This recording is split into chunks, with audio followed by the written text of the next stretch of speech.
What's up, guys? This is Jake from Hex Stake Play.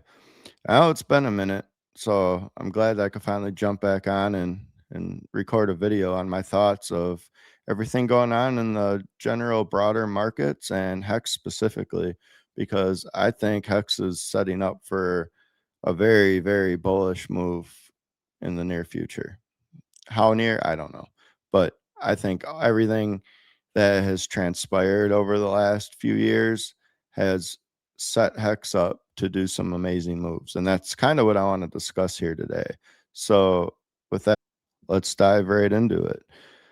Uh, so I kind of wanted to start off by saying that we all know from a year ago the OA had staked pretty much all of its supply that we know of, right? So that essentially took the T share payouts from, what was it, 7 that we were getting? It might have been a little over. It was right around 7, I believe. All the way down to what it is currently at is 1.58 hex per T share payouts on average daily. So essentially that's the equivalent of 2 Bitcoin halvings. And why is that a big deal? Well, as the title describes, Hex has just went deflationary for the first time ever, I believe. And if you've been following certain accounts on X like Ben Sierra, Crispy Man's another good one, but those are two of the more data-driven people to follow on X. But Ben Sierra specifically was tracking the data, and it has shown that more Hex is being staked out than coming out as inflation. So that what that's doing is, with all the hex that's currently staked right now, we're sitting at 48 to 50 billion circulating supply. I don't know the exact number, but it's showing, it's tracking that there's actually been a drop for net users. Now, I'm not talking about the OA. I'm talking about the net users staking. It's showing that there's been a slight drop. It's actually trending down. And I don't think we've ever had that before. I don't think in the 6-year existence of Hex has that ever been the case. So that has me pretty excited and has me bullish, because if you really think about it, if there's more Hex being staked than coming out from ending stakes and inflation coming onto the market, that's priming everything up for what I believe a moonshot. So Hex, as we all know, it's not the token itself that's important, it's the system. The Hex system is extremely brilliant. It's genius. It's there's nothing else on the market that's like it. So the fact that we are trending down in circulating supply when we're in a bear market shows there's still what the OA essentially did. It staked enough Hex to the point where the users that are still using the system are staking more than what the inflation is coming out. So that to me is setting everything up for like rocket fuel. So what makes this an even bigger deal, in my personal opinion, is that if you look at the T-share rate, let's move this down here. You can see that both on Ethereum and PulseChain, the T-share rate's over 45,000. So if you think about it, if the market reverses and sentiment flips, and there's already more dedicated stakers that are outpacing the inflation in our current environment as we speak right now, what happens if people want to stake more when the price is going up? And it also costs 45,238 hex to get a T-share. You realize that this supply can drain really fast. And like as you see right here, the payout is 1.58. I think that is our pretty much our base, 1.56 on Ethereum. But what would that do to the price? When we look at we all know how much or how little amount of money it takes to move hex. And there's no other not even outside of crypto, there's no financial instrument period where you can lock your capital up for 15 years. And if you think about it, Hex incorporates all the major fundamental investing principles. Time in the market beats timing the market. The impatient pay the patient. Delaying gratification. These fundamentals are all wrapped up in Hex. So there's no reason to not be accumulating. If you really believe in Hex, you are not going to ever get prices like this ever again. Like the supply is going to drain. Like that's where we're at, guys. Like there's what, a little over 320 million Hex in the pools. I did the math. Well, I used Pampy, and you got like you have to remember that in a bull market, sure, will there be sell pressure? Yeah, absolutely. But that also creates FOMO. So when people do these estimates on Pampy and they put like 90% sell pressure, I don't think that's accurate. I think you need to lower the sell pressure to more like 70% because there's going to be FOMO buys. There's going to be people that are holding liquid Hex that like, hey, Hex is moving. Maybe this thing isn't dead. Let me lock my coins up. And they might make a staking ladder. Or they might stake long term. So you don't know exactly what's going to happen, but I think 70% is more of a realistic number to put it at. I wouldn't put it at 40% sell pressure. I wouldn't put it at 90% sell pressure. I think somewhere in the middle is what you'll see. And about $15 million going into Hex with 70% sell pressure gives it 127x. That puts it at over 17 cents. And what does that do? Well, now you're looking at almost $8,000 for a T share. Let me say that again. $8,000 for one T share. Like, and that's the reason why I continually stack T shares, because they're so cheap right now that even locking a T share up once a month or once a quarter, or I mean, throwing something out there to lock that value in and continue to print Hex every day for 15 years, to me, that's invaluable. Like, there's nothing else on the market where I can do that and feel safe knowing that I'm actually in a real DeFi product. 6 years running, flawless security, contract works as it should, and I just print Hex every day. I mean,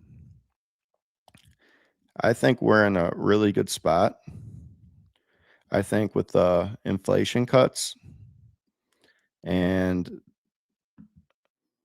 the macro environment that's set up, I'm going to go out on a limb and say that we're not in a bear market. I don't think Bitcoin's in a bear market. And why do I say that? Well, one, I think the timing of this cycle was off due to liquidity. Two, retail never came in. Three, because retail never came in, there wasn't really a bull off top. So if you look, I mean, everyone that's I tend to be more of a contrarian. So I see what other people post, and that a lot of times I feel like the opposite's true. And you might see a lot of people saying bullish things or bearish things, but what you really want to look at is what are the big accounts saying? I don't care what Mr. 300 followers is saying. I mean, even if they might be right, that's not what I mean. What I'm saying is when it's like 70% of all the big influencers, they all seem kind of bearish, which tells me, like, think about this too. Here's another key difference, because we all know every time Bitcoin has a halving, right? If the supply, the inflation in Bitcoin get cut in half every 4 years from the miners, we realize that I think it's only 450 Bitcoin are being created a day? I'm not 100% sure on that, but that's less sell pressure than in previous bear markets, in combination with institutional money pouring in. And somehow people think we're going to have a 70 to 80% drop. I I just don't see it. I think we could come back and retest 60,000 maybe. That could be a possibility. But I think 60 was the bottom. It just makes sense to me. You know, when you hear every other day about Michael Saylor buying godly amounts of Bitcoin and BlackRock and all these ETFs, you don't I don't see how you can get a 70% price drop. It doesn't make sense. It dropped from 53%, I believe. Like, Bitcoin now is a heavier asset. So there's only 450 Bitcoin being mined today. So in the 2022 bear market, you realize that there was double that, 900 Bitcoin being mined per day that could be dumped. So you cut that in half, and institutions are here. I think, you got nation states buying, you got companies buying. I don't think I just I don't really see how we're gonna go to 40,000. I mean, if it does, I guess I'll be completely wrong and I'll have to admit it. But like, I think 60 was the low. I think altcoins are gonna run, and I think Hex is primed to be one of the big winners again. If you think about it, if Hex has a circulating supply of around 48 billion tokens, that's not very much, right? So that's one of the cool dynamics of Hex, is that when people buy the tokens, yeah, that increases the market cap, right? But then when they stake the tokens, they burn it out of the circulating supply to lower the market cap. So Hex can go to extremely high prices with the lagging market cap. See, this is what Hex has so many moving dynamics that if you're not hip to everything, or you didn't fully dive in the system, you might overlook certain things. But the fact of the matter is, which the topic of the video was, Hex has went deflationary for the first time ever. The OA staked so many coins that the people left using the system are now staking more coins than inflation is coming out. So to me, that's pretty huge. The liquidity's thinned out. We still have content creators creating. I think there's a lot to look forward to. And the fact that people are sleeping on Hex. Oh, here's another thing, is like, if you look at the chart, I mean, we're pretty much in an accumulation phase, but I think we're getting towards the end of that accumulation phase.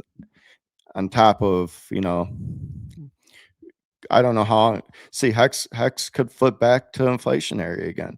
Like, this is uncharted territory for us. We've never seen this before in Hex, and I think it's setting itself up for some explosive. Hex is extremely undervalued. I agree with Johnny Chaos 100% when he says the price of Hex is only at the levels it's at because people don't understand what they're holding. When you understand that T-share rate never goes down, and that, like, now that we've seen the fact that you're seeing that Hex can go deflationary, that should that should that should make you see things a little differently now, because the fact that you can get these coins as cheap as you can right now, that's probably not always going to be the case, because Hex is designed to move, it's designed to pump, and it's designed to do everything that it was created to do.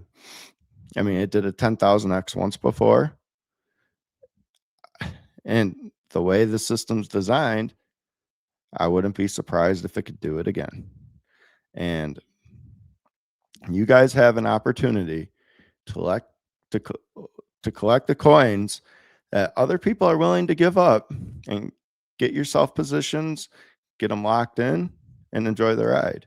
So again, Hex for the very first time has went deflationary, guys.